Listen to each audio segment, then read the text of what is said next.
morning and welcome, everyone. My name is Zaina Al-Shaib. I'm the Director of Digital Communications here at the Middle East Institute. Thank you for joining today's virtual briefing. This briefing is on the record, and the discussion will focus on the implications of a US-Russia rapprochement for Iran. The Trump administration appears to be reversing decades-long US policy on Russia in favor of a more conciliatory tone towards Moscow.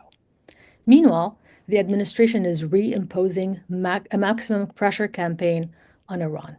How will both Russia and Iran deal with the change in American strategy? To help us unpack what those changes mean for the Middle East and the different players, we're joined by Iulia-Sabina Joja, Senior Fellow at MEI and European security expert with experience at the NATO Allied Command Transformation in Virginia. We're also joined by Iran expert and MEI Senior Fellow Alex Vatanka. Alex is also the author of the book The Battle of the Ayatollahs in Iran, the United States Foreign Policy and Political Rivalry since 1979. Thank you both for joining us. Thank you for having us. As always, we'll have a Q&A segment during the session, so if you would like to ask a question, please type it in the Q&A chat box here on Zoom, or use the raise hand function, and we will call on you, and you can direct your question to one or both of our panelists. All right, let's dive in. Alex, let's start with you. Could you please describe to us the nature of the relationship between Iran and Russia? Are they allies out of convenience, or are there deeper, long-term strategic considerations at play on both sides? Well, Zaina, thank you very much. Great to be with you and great to be with Yulia as always. And I look forward to our discussion. I happen to be more on the skeptical side when it comes to the issue of whether Iran and Russia have a relationship that we can describe as strategic. Again, we can all sit down and look up the definition for word strategic. What usually comes up is whether there's overlap of interest in sort of domains such as security, economics, whether there's a willingness to commit to one another's defense in the case of a crisis. And as we're speaking here on this Tuesday, just a few days before US and Iran resumed diplomatic talks in Oman, it sort of makes me want to say the following. If Russia and Iran had a strategic pact, I would probably argue that Iran wouldn't be so quick to want to talk to President Trump and his team. The fact that the Iranians are willing, have been willing from pretty much before President Trump and re-entered the White House, being willing to talk to him, is not because they want to, but because they have no choice. And they have no choice because they don't really have anybody out there in this world that they can bank upon in terms of someone that can come to their aid. Russia certainly wouldn't do it. China wouldn't do it. And I say that because, you know, in this town here in Washington, D.C., there are so many papers written and think tank events held where we talk about, you know, Iran, Russia, China, and throw in North Korea in the mix, that there's this new axis. I mean, this isn't just think tank people. This is something that has been mentioned at the highest levels in U.S. government. You look at some of the white papers and so on. There is an element of truth in that. Russia-Iran relations, if I could just focus on that, certainly have moved closer in recent years. But does it amount to a strategic relationship? That's where I'm skeptical. I think, you know, by and large, they have one thing in common, which is the sort of the shared animosity towards a United States that dominates the world. They share that interest in push United States back to the extent possible. China obviously shares that. North Korea, other countries might share that sort of sentiment. Does this amount to a strategic pact? That's, again, where I'm skeptical.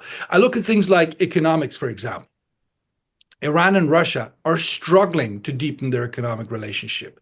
They moved it up from about 2 billion a year to about 4 billion roughly, if the numbers are true.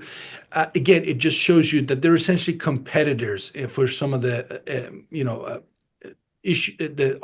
goods that they sell, oil, gas, and other sort of types of exports. They're competitors. They don't complement one another. Not the same story when it comes to China that buys about 95% of Iran's oil. So I could go down the list. I could even throw in the issue of security cooperation. At times, there's an overlap of interest. We saw that for a number of years in terms of how Russia and Iran were able to sort of essentially keep the Assad regime alive. But then at the end, they decided to part ways. They didn't do it in a coordinated fashion, if you believe Iranian sources. Iran just didn't know what spoke. They knew Assad's days were numbered, but they didn't necessarily have a coordinated approach to the end of the Assad regime with the Russians. Tells you quite a bit about that relationship. We see tensions in Russia-Iran relations in places like South Caucasus. I'm sure Yulia is going to talk about that. We see, the Iranians and the Russians oftentimes being uncomfortable when it comes to Iran's relations with the Arab world, where the Iranians kind of want Russia to side with them at any cost, and the Russians refuse to do so. They have their own national interest that they're looking after. Final point I make, and I'll stop, Zaina, is all that what I said I think is true. Love to debate it.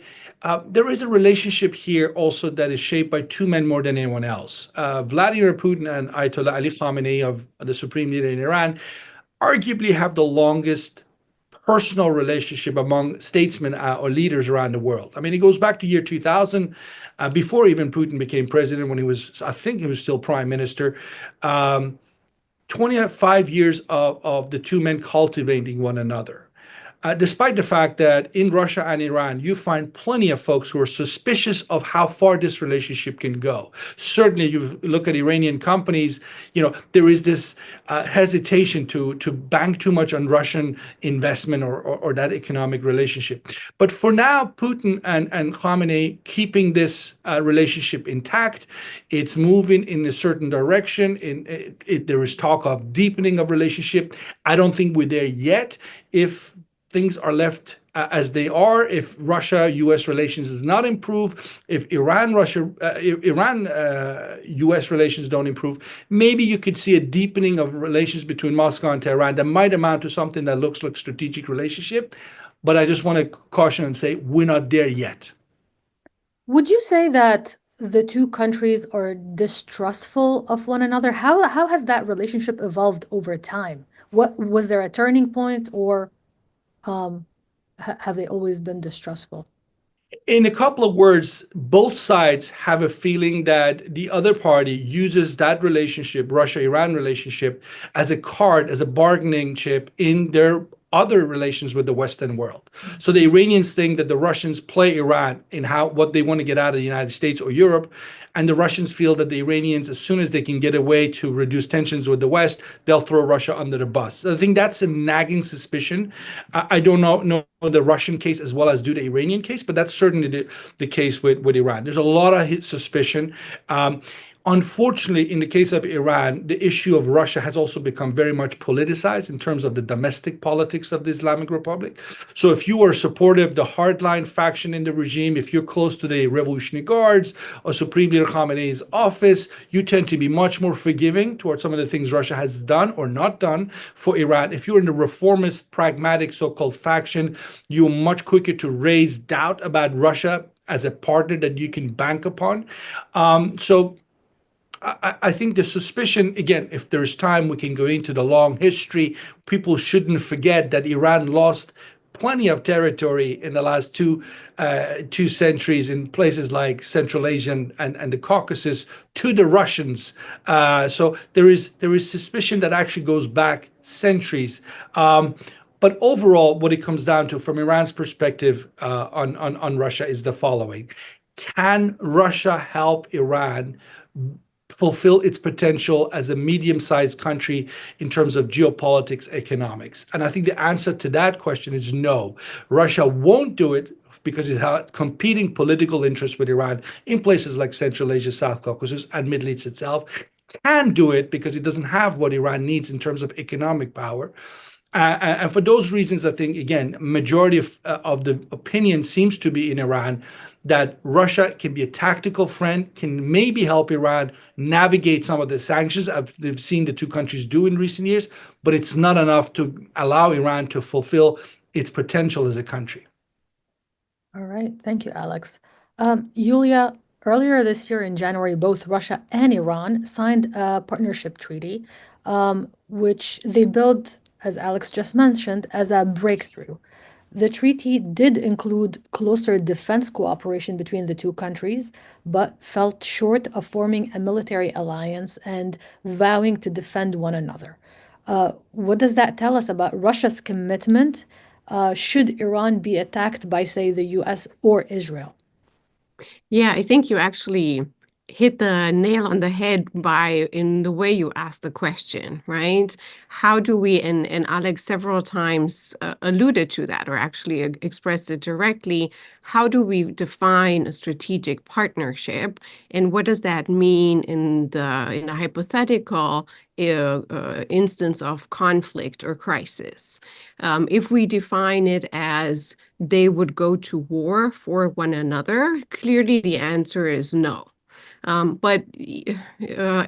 there is, needless to say, not much compatibility when it comes to the ideological framing or visions of the two.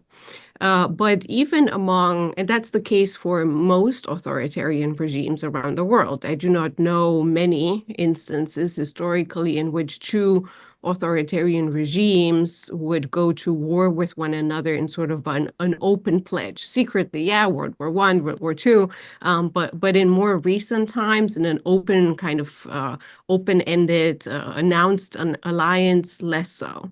So it's unlikely they would go to war for one another. And we've seen that in the last 3 years as Russia has gone to war against Ukraine and Iran has not gone to war in a literal sense for Russia.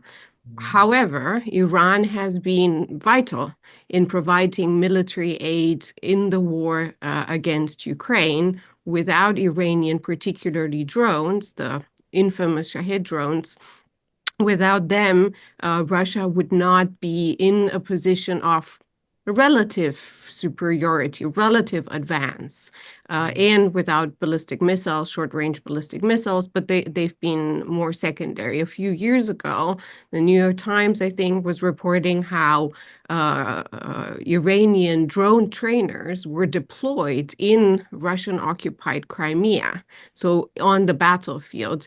No, they didn't go to war in lines with the Russians, but they provided significant aid. And so in reverse, if Iran were to be attacked by Israel or even by the United States, we see now the military buildup around Iran, and we'll talk about it inevitably later. But it's unlikely that Russia, with all of its ample interest in Europe and in the Middle East and in other places, will want to enter a confrontation with either Israel or the United States, because it would be strategically not making sense, particularly as it is bogged down, as Moscow is bogged down in Ukraine, and that is its number one priority.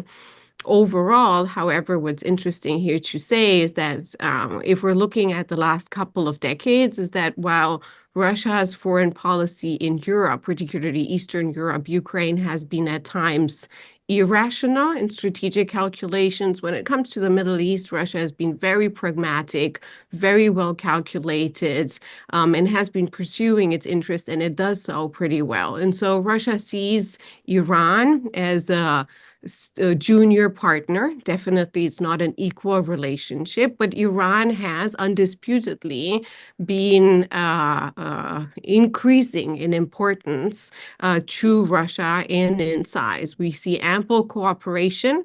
I would say strategic cooperation, particularly heightened over the last decade, starting with Iran's request for Russia to intervene in Syria, after which we've seen ample cooperation on the battlefield, on the ground between Russian forces and Iranian forces. And then this cooperation has been heightened over the last particularly 3+ years in the context of Russia's full-scale invasion of Ukraine, where before then Iran was the most sanctioned regime on earth, and now Russia has surpassed Iran as the #1 most sanctioned regime. And so that has forced them, if you'd like, to amplify cooperation all the way from ghost fleets to linking their banking systems to weapons transfers, intelligence cooperation, bilaterally as well as with proxies, right? If we're now zooming in for a second into Russia in the Middle East, Russia is not just supportive of Iran, it is supportive of the three H's, Iran's proxies, the Hamas, Hezbollah, and the Houthis.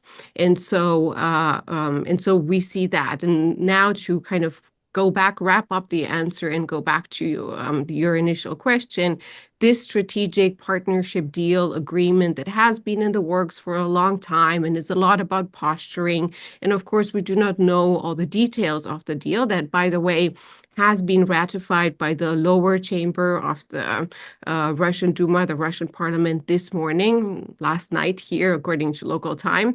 It has a number of domains that we know of where the two are amplifying or promising each other to amplify cooperation, and where undisputedly they already have been cooperating over the last few years. That's defense, counterterrorism, however the two choose to define that, energy. They have been working increasingly on energy, and that's an important aspect. Russia has been helping build 2 units of civilian nuclear power plants. And just over the last few days, Rosatom, the Russian nuclear energy company, has announced interest in investment into another power plant in Iran. They've been cooperating on finance. I know, Zeina, that's something that you've been looking into, and maybe we'll discuss later. Transportation, industry, agriculture, culture, science, and technology. I'd say that's a comprehensive strategic agreement. Again, it does not imply in any way that they would go to war with one another, but it does imply that they're helping each other militarily, and not only in several theaters and battlefields, as we've seen over the last few years. Great. Thank you, Yulia. I will do something a little unusual. I will go to the Q&A box just because I see a hand raised from Nikita Smagin, and I thoroughly enjoyed reading his articles on the topic. So I'm sure I don't want to move on from the conversation before he gets to ask his question. Nikita, please, you can unmute yourself and ask your question. Yeah. Thank you so much. Do you hear me? Yes? Yes, Yeah. we hear. Yeah, thank you. So I have just heard about distrust, and I thought that it will be like a good thing to ask a question, because we heard a lot about distrust between Iran and Russia, and this argument, it goes on. Especially in Western media, we hear a lot about distrust between Iran and Russia, and I think that generally it's true. Just like no doubt that there is a great distrust between these two countries. I've heard this a lot, like among Russian diplomats, for example. They actually don't like Iran, like in general, and they don't like living in Iran, for example, when they stay there. But anyway, we see that. The relations between the two countries goes deeper and deeper, although all these talkings about distrust is just true, but it goes on and deeper. So my question is, when we talk about this kind of relations, how important is to consider this kind of distrust as an important argument, just generally, and more specific, can this distrust really work at some point? Thank you. Thank you, Nikita. Yulia, you want to start with answering that question, and then we'll see if Alex would like to add to it. Sure, I can try to get have a take at it, have an attempt at it. It's a big question, almost philosophical one, Nikita, but thank you for asking us. I obviously, I'm stating something that I think is on everybody's minds. Distrust works to slow down cooperation, no matter what kind of actors we're dealing with and what kind of a historical relationship we have. The fact that we have perceived mistrust, however, does not necessarily impede. It can slow down cooperation, but it doesn't impede it.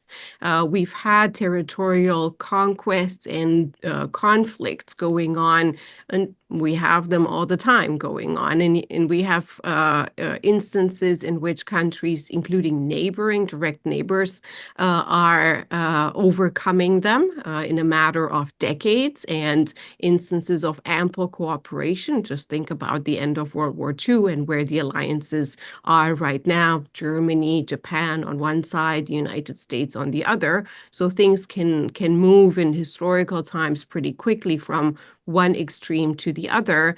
But of course, generally it does slow it down. That's why I'm saying I'm a little bit skeptical when it comes to sure, one country has lost territory to the other. That's being taught in history at school. That's very important. And that will color the strategic culture of diplomats, policymakers, decision makers in either instance. But to kind of add here the but that I think people are expecting, does that impede from cooperation, particularly when the international environment is one that encourages or almost forces to cooperation? As we've seen in the case of specifically Russia and Iran, the fact that they have been working together either way before 2022, and that then 2022 made Russia more dependent on lessons learned from Iran as well as from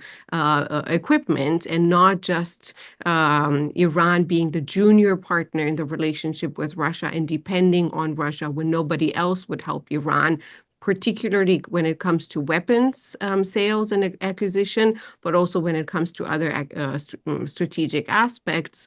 I think that this distrust that clearly exists on both sides, and for good reason, and in the perception on both sides, has perhaps made the implementation of these strategic cooperation aspects slower, but it has not impeded them, as we're seeing on the ground when whether we're talking about Syria, whether we're talking about Ukraine, whether we're talking about other instances of the two cooperating, and where sometimes they find that the things that drive them apart are less relevant than the things that drive them together, such as in this instance, opposition to the United States.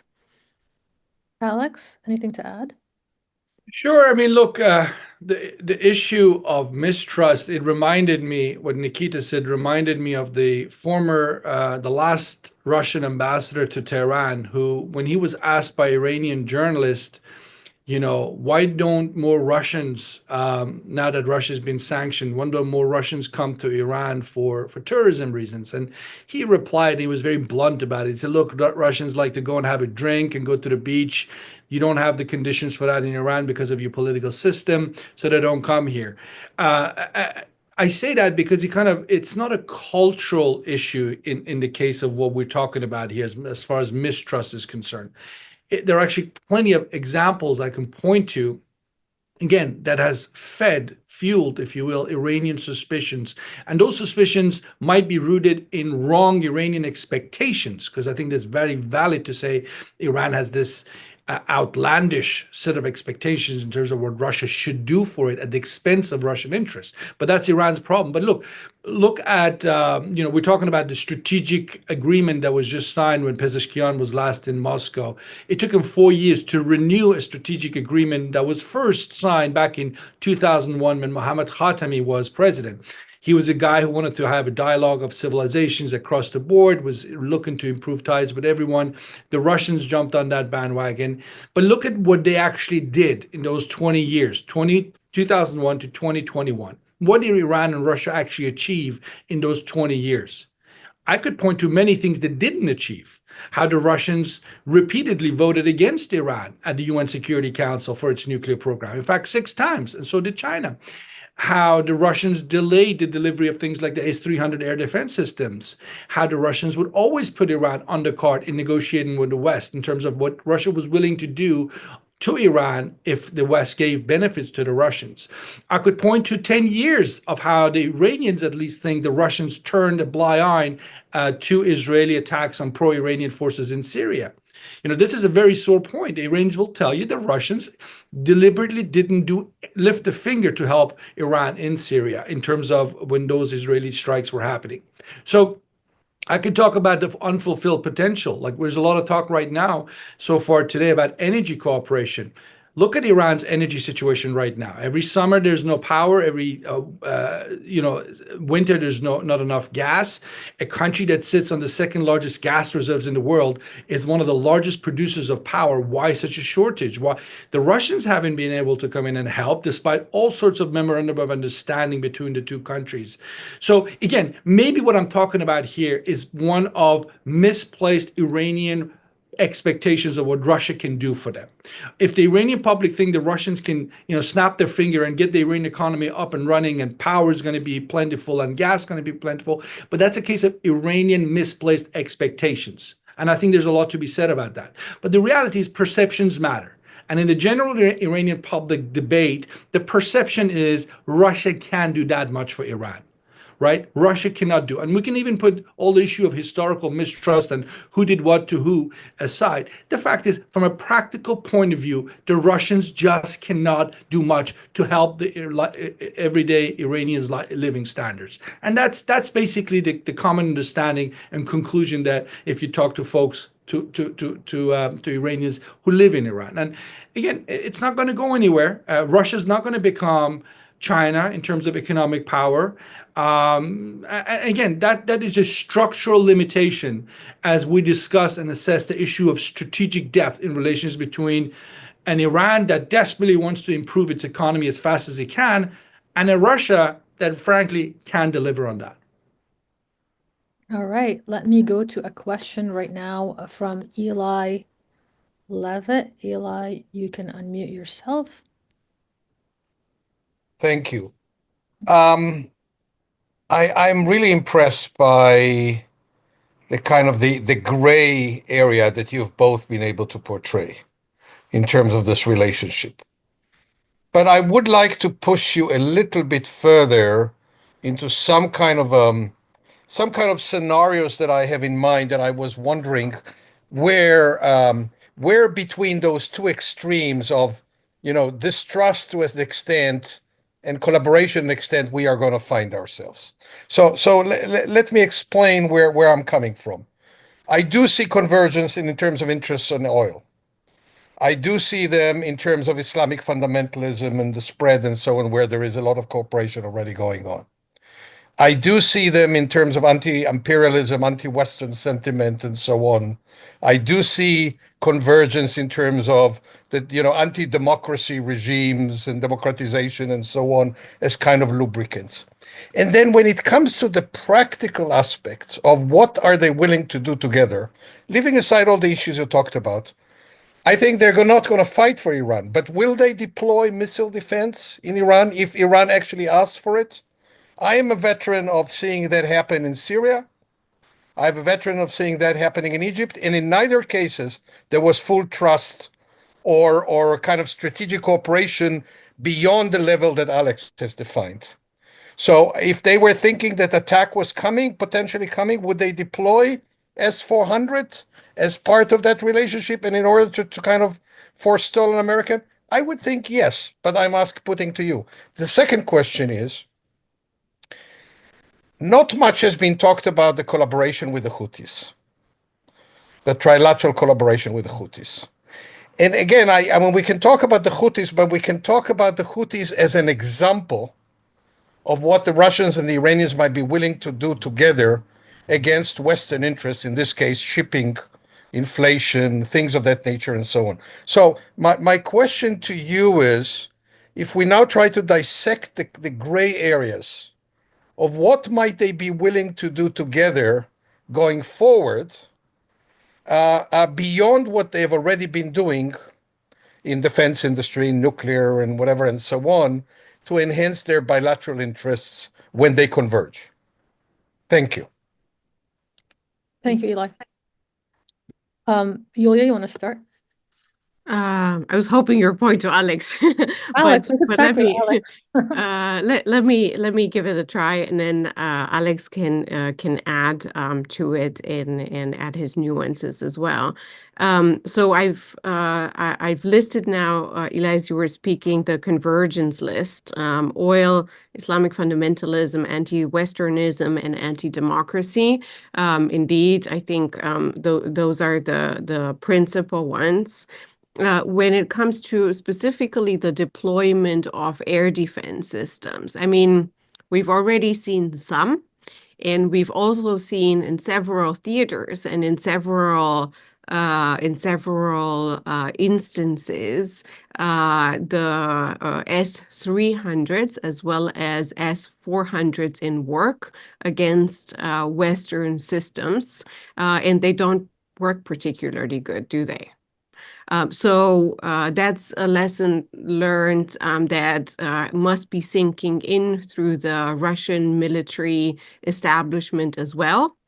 And that's not necessarily a strategic question, but rather a technical question. But that can lead to further, like, long-term strategic calculations, because one of the questions that Russia has been asking itself, the Kremlin and the military establishment, is how do Russian weapons, including missile defense systems, fare on the global stage in the context of the war in Ukraine and other places? And they don't fare particularly well, which means that countries that have a choice between buying Western and Russian. Not many countries have a choice, but not all countries have a choice, but some. But those that have a choice will be wary of buying Russian weapons.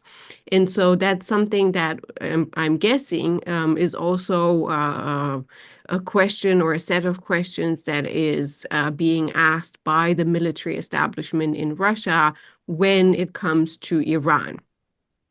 From the official statements from the Kremlin and the Kremlin surrounding circles that I've seen over the last few weeks, as discussions about negotiations have been building up, and Russian offers and renewed offers, including this week, of mediating between the United States and Iran.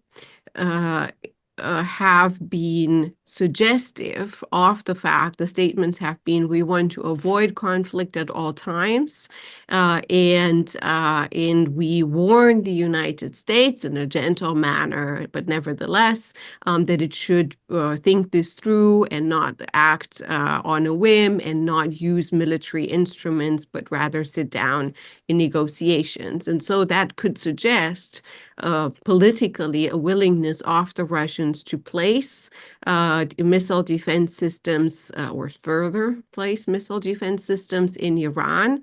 But I would add one more complication to it. And I know this is not exactly answering your question with a yes or no, but these are the pieces of the puzzle that I'm looking at in trying to answer the question. And that is that we have to take into account the fact that Russia is now playing a very complicated game that they're not bad at, but nevertheless, they're trying to win in negotiations and obtain as much as possible in negotiations with the United States over the area that they care most about strategically, and that is Europe, particularly Eastern Europe and Central Europe.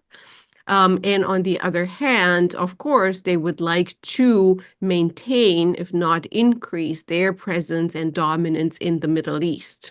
And so these are two things that they're pursuing at the same time. So they're not inclined at the moment to irritate the American administration. And the American administration, based on the statements of President Trump, is at the moment potentially easily irritated, right? We are seeing the buildup, we're seeing the pressure that the Americans are putting on Iran for negotiations coming on Saturday, and the deadlines that are to occur, and the pressure in the next few weeks. So these are all the things that I'm guessing are going through Russian decision makers' minds developments as they are looking into possible aid for Iran if it would ever, even though the chances are slim, come to a conflict in the coming weeks or months. All right, Alex. I'm going to just thank you, Eli, for your question. You put me in an awkward position because I have to publicly come out and admit that as an open source analyst, what really limits me here to your question about the extent of the gray zone is what I don't know. What isn't being published in Persian language media or other media. And there's, I'm sure, a lot that I don't know. My point isn't that there isn't cooperation going on, whether it's in the defense side, reverse engineering. We're all surprised by how quickly and how significant Iran turned out to be as a supplier of drones to Russia. That if it had happened just a few months earlier, I would have been surprised that Russia would look to a country like Iran for that kind of technology. So I don't know. Is in one way of answering the question is the extent of the quiet cooperation between the two. Because remember, both when it comes to Iran's relations with Russia, but also Iran's relations with China, they have now a long history of 20 plus years of learning that if you say too much about what you're working on together, whether it's sanction busting or elsewhere or something else, the Americans will find out and they'll try and put a stop to it. So it's best not to talk about it. And there's a lot going on. One area, for example, just to mention one, before I turn to the Houthis and Iran's proxy model, one area is cyber. The extent of Russian support for Iranian cyber operations, to me, certainly, as somebody who doesn't follow it daily, but would love to learn more. And when I look for the literature, it's just not there. But we have to assume the Russians and the Iranians work a lot more in areas like cyber than we perhaps pick up and read about in our daily work. Look, in terms of the Houthis and Iran's forward defense model, or the proxy model, or what they call the axis of resistance, absolutely, if Russia and Iran, for whatever reason, came to the conclusion that there is no compromise to be had with the Americans, can they act as a bigger spoiler in the Middle East, beyond the Red Sea, even in the Persian Gulf itself and elsewhere? Of course they can. They have plenty to bring to bear to act as spoilers. I have no doubt about that. But we're not there yet, because both Russia and Iran are separately, to the point about how close they are strategically, they're separately trying to see if they can reach deals with the Americans. If we get to a point where they can reach those deals and they decide, you know what, to hell with it, we're going to throw everything we have at the Americans and their friends in the region, we can expect, if the reports about support from Russia to the Houthis turn out to be true, and I have no way of knowing if those are verified true reports. But if that's true, then you can imagine that, and Yulia was mentioning Hamas, Hezbollah, and so on, that can happen on a larger scale, surely. It doesn't take that much effort for the Russian Federation to become more of a spoiler. But let me also say this, and I'll stop. Iran's forward defense strategy was never really only meant to be just ideological. It was supposed to be a means to an end, and that end is protecting Iranian national interest at home, protecting the homeland.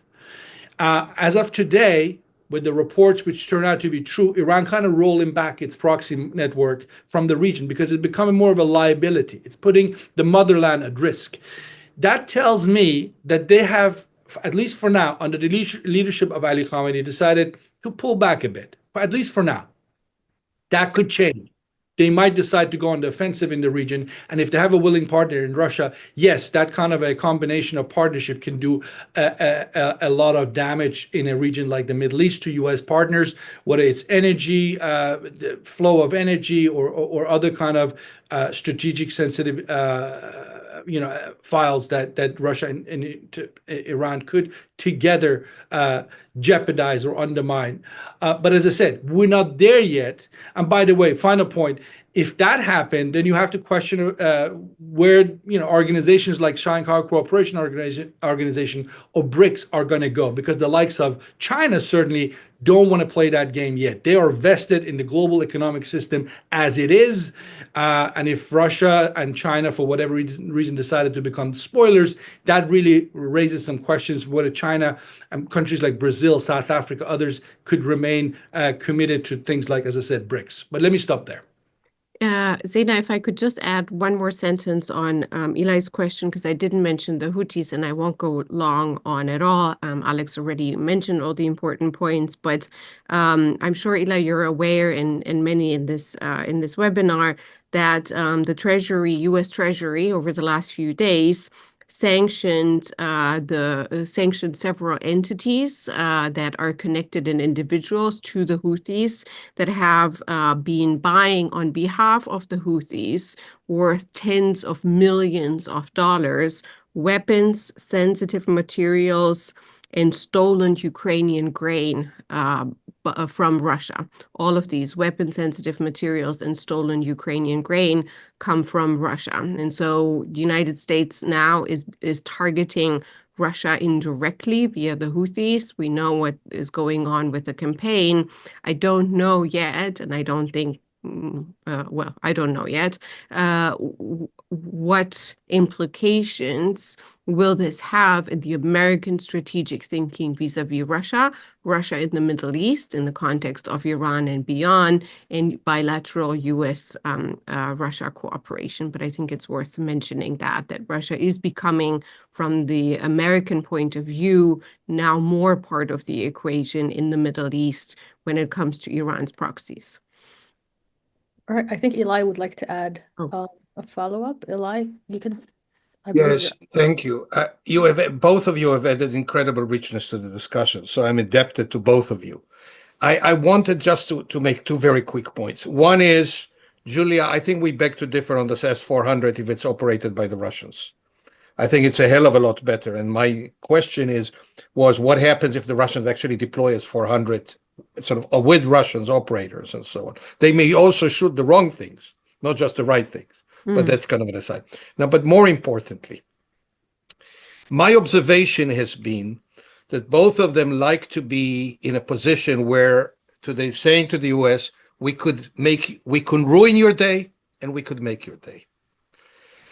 And that what happens with the Russian policy is they're saying, if you invite us into the negotiations with Iran, we could help. If you keep us out, we'll make your life miserable. And I think that's also in terms of the Iranian position saying, you shut us out, we'll make your life miserable elsewhere in the Middle East as well, not just on the nuclear program. If you talk to us seriously and you engage us and so on, we could be helpful in other places that otherwise would target Americans and so on. So I think what I was simply trying to do, and I am greatly indebted to both of you, is you added this richness into the discussion. Thank you. Thank you, Eli. Very important points. Thank you. Very quickly, Eli, on the point with the S-400, I am not a military person. I take what you said and I take that seriously, but I just want to again go back to a point I made earlier about perceptions. The perception certainly from the Israeli strikes on Iran last year and, the taking out of the S-300 outside of Isfahan and so on, there's this perception that, the Russians either will not, cannot protect Iran in terms of air defense, and that Iran is essentially naked and exposed to an Israel backed all the way by the United States. And that's something the Russians, I don't know why, if they're willing to help Iran, why they don't say that more loudly than they do. I'm sure they have their own interests when it comes to Israel, the United States, and other regional files. But from Iran's perspective, posturing does matter. And Iran is alone, strategically alone. And if the Russians want to help them, maybe from Iran's perspective, it actually might not be a bad idea for Russia to say so loudly, because he might shape the calculations of the likes of Israel. All right, we have a question from Scott, and then I will go to a question from Kate Winston. Scott's question is, would you please comment more on the differences between the Russia-Iran relationship and the China-Iran relationship, such as its overall value for these countries and durability? Alex, do you want to take that one? Yeah, I'll be very quick. Look, I kind of hinted at this in my remarks earlier. In terms of value that drives this relationship, essentially in the case of Russia and China, what you have, and as far as the politics of this is concerned, is that anti-Americanism. I think Eli used anti-imperialism. Certainly, there's a generation of people who are ruling in Beijing, in Tehran, and Moscow that were around as adults during the Cold War, and that imperialist talk and the bad Americans is very much part of the vocabulary. What happens to when that generation dies remains to be seen. But for now, there is that element of anti-Americanism and push the Americans whenever possible on issues like, the American human rights agenda, the spread of democracy, and so on.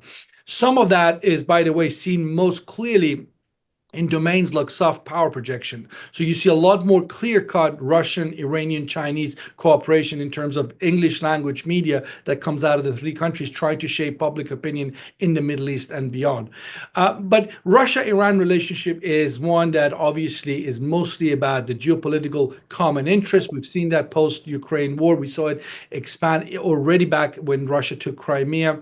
Again, a lot of doubts about how deep it is. Because the economic factor isn't there. They don't complement one another. We all remember, as soon as Russia was sanctioned in the oil markets, one of the countries that suffered first was Iran, and Iran's market share in India lost oil market share to the likes of Russia. They ended up just competing for the same market, and that's not going to be an issue that's going to go away anytime soon. They don't complement one another in that economic area. China, whole different story. China gets 5-6 million barrels of oil from Iran at a discounted rate, but there is an economic relationship that really does matter on top of the sort of political cooperation and understanding that they have. But I also want to say, again, if you talk to Iranian diplomats, one of the Iran selling points with the Chinese, how Iran sells itself in the Middle East, isn't to say to China, look, I'm a country of 90 million. I'm 3 times the size of France. I'm hungry for investment, for goods. Why don't you come? That's not how the Iranians have been able to sell themselves to China, because China can go to UAE, Saudi Arabia, the Gulf states that have much more money and are not burdened by sanctions. But what the Iranians have done with the Chinese, it seems, and succeeded to a great extent, is to say what we discussed just earlier, saying to China, by the way, China, you can do whatever you want to do with the Gulf countries, but don't forget, we have the control over security. If there will be fireworks in this region, we, Iran, could be responsible, and that's going to put all your interest in this region at risk. So don't ignore us. And you've seen the Iranians pass this message repeatedly to the Chinese, and it seems the Chinese do listen to that Iranian essentially subtle threat. A subtle threat that is being essentially formulated in the framework of what we are told officially is a closer strategic relationship between Iran and China, in the framework in recent years of Iran being accepted to the Shanghai Cooperation Organization, to BRICS, and so forth. So anyway, two relations that shouldn't be seen as to be identical. Iran's relations with Russia, very different than China if you take away the issue of that common enmity towards the United States. All right, Kate, you can now unmute yourself. Hi, thanks for taking my question. Can you hear me okay? Yes. Yes. Excellent. So Trump has threatened both sanctions and secondary tariffs on buyers of Iranian oil and Russian oil. I'm wondering if you think those threats have had any impact on the willingness of those two countries to talk, and if you think there are sanctions or tariffs that would be effective in, I don't know, getting more leverage if things don't go the way that Trump wants them to. Thanks. Alex? Yeah, I know. Look, it's a very important question. I would just say this. There are reports, sources in Tehran will tell you that are telling me that they don't know. They don't know if the Chinese are going to throw them under the bus, because what the Iranians do appreciate is China has vast economic interests way outside of Iran and the Middle East. Most of China's economic interests happen to be in the United States. So they are very reluctant to upset the United States and the issue of Iran, because Iran is just simply too small of a factor for China to risk its overall relationship with the Americans. That's at least the Iranian perception, that if there is a Trump-China deal, and the American demand is, for example, that China seriously stops, including the small refineries, buying Iranian oil, that China might actually do it. The Iranians would not be surprised by Chinese decision along these lines, which is why they are talking to Trump administration. The Iranians have been willing to talk to the administration from before, as I said earlier, Trump re-entered the White House. You don't hear Khamenei talk about the assassination of Qasem Soleimani and all the wrongs of Trump when he was first time around president, right? That's because it's necessity. Khamenei knows how bad the situation is, and Khamenei knows even if the Chinese keep buying Iranian oil at the 5-6 million barrels a day, it's not going to be enough to save this Iranian economy where he's sitting on top of a massive angry Iranian population. So even in the best case scenario, China continue to buy Iranian oil, it's not enough. And that's why the Iranians are looking to see if they can reach some kind of a deal with Trump. And I say one other thing. If the Iranians are smart, and there are already been plenty of voices who are saying what I'm about to say openly inside of Iran, broaden the conversation. Don't just talk about the nuclear issue. Talk about the region. Talk about other things in terms of ways to de-escalate.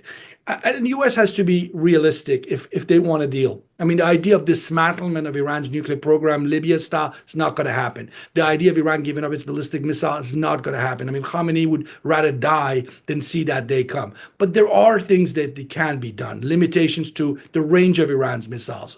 Put the nuclear issue back in the box to the extent possible.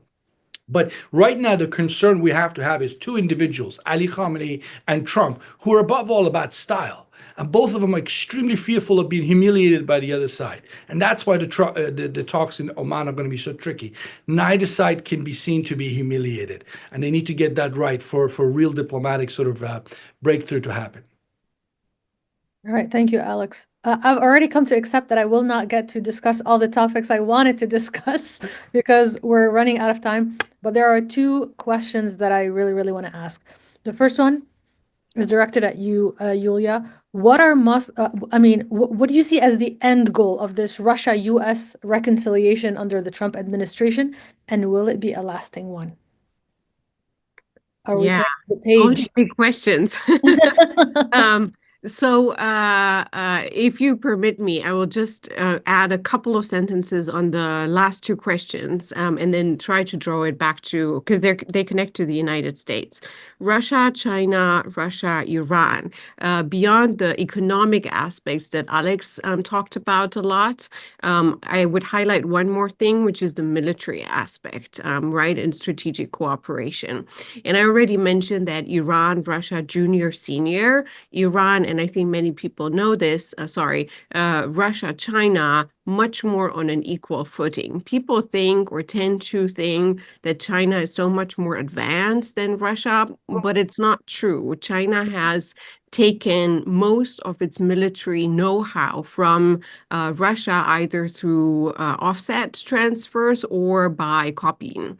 And so China still needs a few things strategically and militarily from Russia, from technology to positioning, particularly in the Arctic. So it's a lot more of a balanced relationship. Whereas, and that draws me a little bit to the second question from Kate Winston, when it comes to Iran, Russia, the relationship, despite the progress that has been made in the context of this pressure over the last 3 years, is much more of a junior-senior, where Russia has the luxury of throwing Iran under the bus when it's convenient, but Iran doesn't really have the leverage to do that vis-a-vis Russia. It still needs Russia to be able to expand its power, including in the Middle East, as we've seen with Russia's aid of the 3 H's.